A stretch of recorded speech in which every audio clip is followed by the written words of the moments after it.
Family, thank you so much for continuing to join me in my realization of Sleep Token. We're on the second album, This Place Will Become Your Tomb, about to jump into Descending.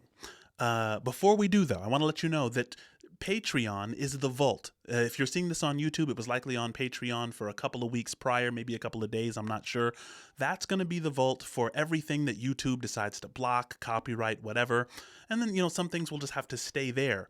So go over there, support the channel if you can. Also, if you have any other suggestions for this channel, of course I can't react to all suggestions or else this channel would become a jukebox. But 85 to more, percent of what we cover on this channel is from patrons in the PayPal. So definitely shoot me a PayPal and let me know what you think we should cover. Without any further ado, Descending.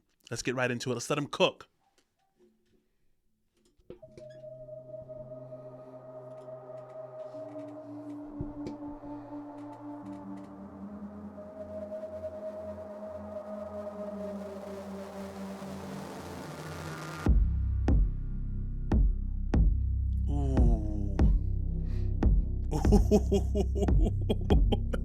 Guys, if for those of you who are Sleep Token fans, right? Can't you just, you know what I'm saying even before I say it, right? When you hear the music, especially when it comes to a beat like this is where I want to hear Vessel, right? I mean, like sometimes you'll hear a beat and you're like, okay, I wonder what he's going to do here. This is mysterious. With this beat already, I'm just like, it's going to be one of my favorites. I can feel it. I can feel that one. When it descends, listen. Cook.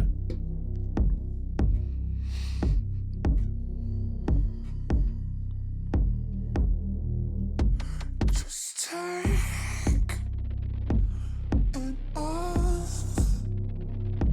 for nothing again. Create, release, but you just don't feel the same. What? See, and I say this, I know I've said this already. Vessel, sometimes it sounds like he's like singing through his clenched teeth, right? When he says, just take it all for nothing again, right? There's a panic there. There's a frustration. Because I know that he's beckoning, right? There's always kind of this worshipful beckoning to sleep. But I mean, there's also kind of a, this kind of menacing, desire to be free. I mean, we listened to Chokehold. We listened to that live. Thanks for everybody who joined the live stream. But just take it all for nothing again. It almost sounds like menacing and sarcastic, right? Let's listen to it. Let's hear him cook. I apologize. For nothing again. Create, release, but you just don't feel the same. I asked, you answered, but you eat your words in frame. And last, discover you can't recall my name. Guys, before we continue, what do you think it means? You eat your words in vain, right? To eat your words means you found out you were wrong. If someone says, I'm going to make you eat your words, I'm going to prove you wrong, right? It says you eat your words in vain. Does that mean your apology falls on deaf ears? Your attempts to say, hey, I made a mistake, right? I'm going to eat my words, right? I'm going to eat crow. It's almost like he's saying, look, the time has passed for your excuses, right? Like this is kind of the final straw. And last, discover you can't recall my name. And I wanna let you fall.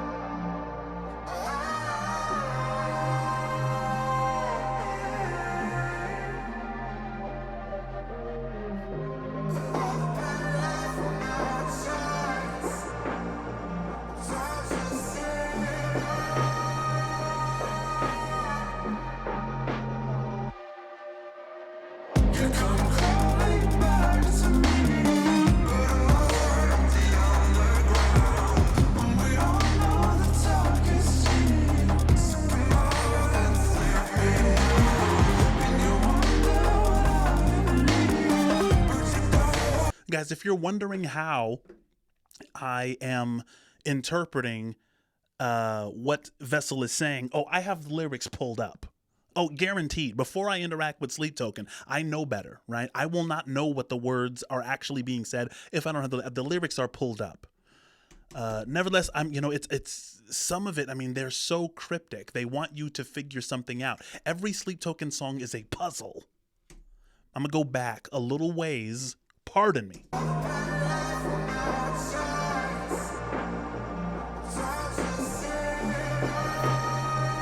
I did hear that, but I've been left no choice. Don't you see that?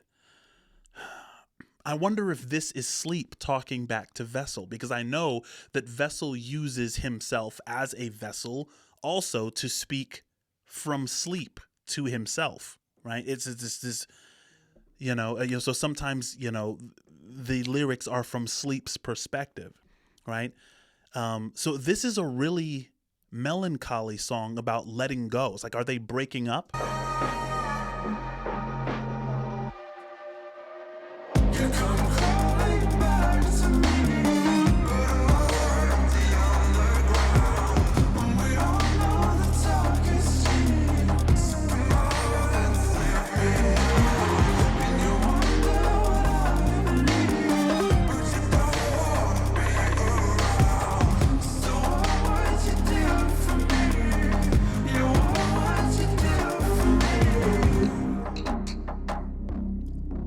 Yeah, that definitely sounds like Sleep.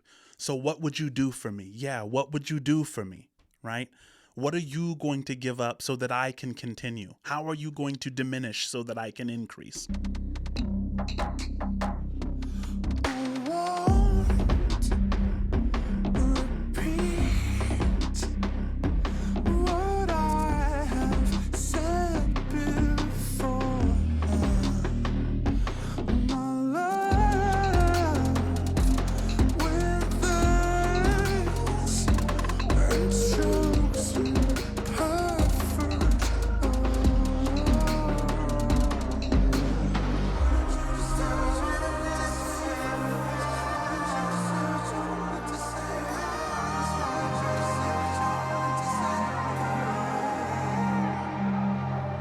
Guys, in the lyrics, as I'm looking at the lyrics and I'm, listening to the sound, the background noise, like hidden in the background, they're saying, why don't you just say what you wanted to say for once?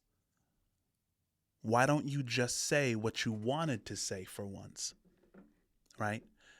Why are you hiding your real intentions?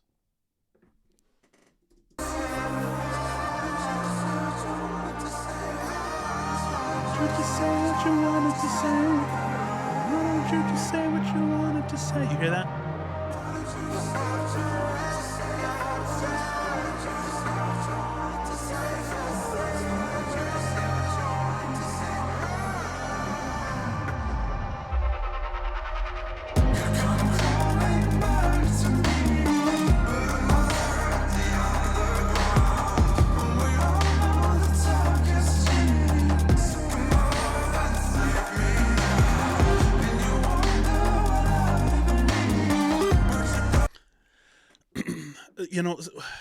I bring up relevance theory sometimes. How do we say so little and yet understand so much? How do we say so little and mean so much?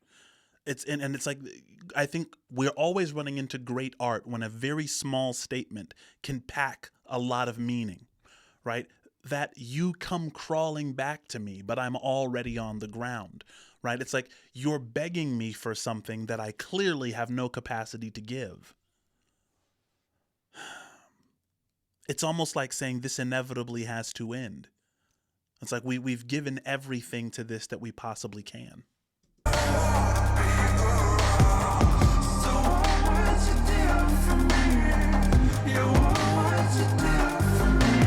for me.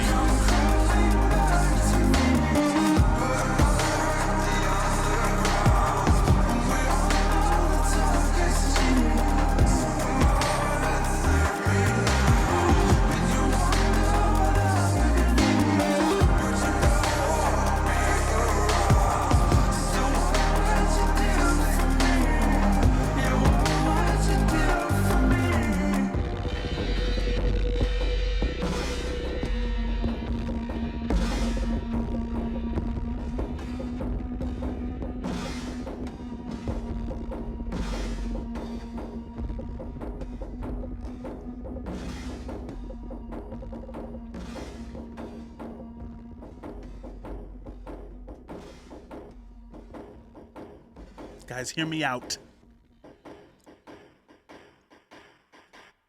I think I was wrong about the what would you do for me? Because I thought that what would you do for me was sleep being kind of controlling, tyrannical, vindictive.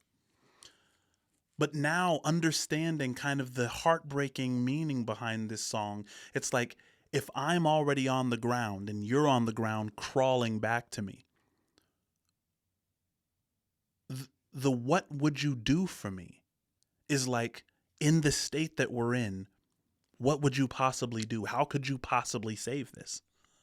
Right? It's not necessarily a vindictive looking down, say, you better do something for me or else. It's more of a, I'm taking my last gasps of air in this relationship. It's coming to an end.